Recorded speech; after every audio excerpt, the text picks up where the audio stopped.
Minnesota Vikings have made some moves to get underneath the salary cap for the start of the new league year at 3 p.m. Central Time today. But the Vikings have been signing guys. And the whole thing about free agent deals is that they're not official until 3 p.m., the start of the new league year.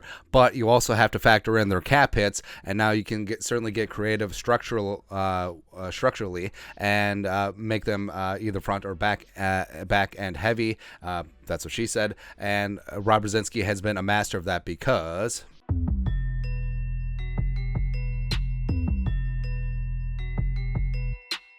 also, did you know that we had a Spielman one of these?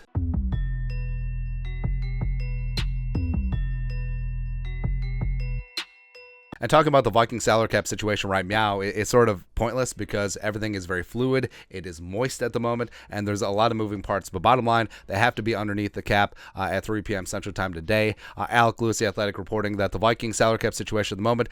Jason, Over the Cap, one of the great resources for salary cap information. Over the Cap, Spot Rack, both great sites, has the Vikings about $4.8 million under the cap. The figure does not include the Jordan Hicks pay cut, which clears more, but also does include the cap hit Marcus Davenport, Byron Murphy, Garrett Bradbury, his new deal, Nick Mullins, and Andrew DePaulo. I'm sure it doesn't include Josh Oliver either, or Greg Joseph, or potential free agent deals that the Vikings had. And with Davenport, if they don't add void years, he's got a 1 year, $13 million deal. That's $13 million right on the 2023 books.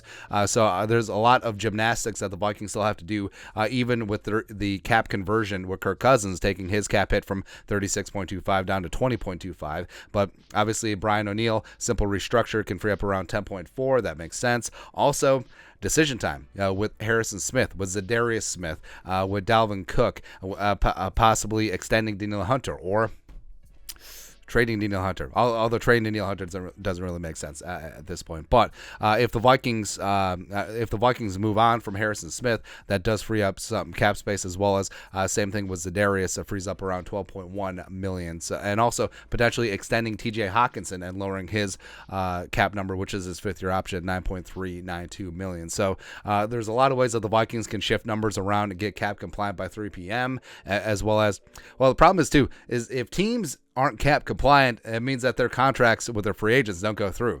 And generally that doesn't cost a team, and they'll find a way to get underneath. But sometimes the players can be like, maybe we'll check some other things out, since nothing can be officially official until the start of the new league year. But the Vikings and Kwesi and Rob Thug Life Brzezinski, Capology, that's right, they'll get it done. Got a couple hours, and I'm sure there'll be a lot of moving parts within these next couple of hours. So that's it. The Vikings need to do a little bit more work to get salary cap compliant by the start of the new league year this afternoon. Let us know your thoughts and our thoughts in the comment section below. Subscribe for daily Vikings takes. Want to support the work? Put a little something in the Venmo. But till next time, Skol, production value.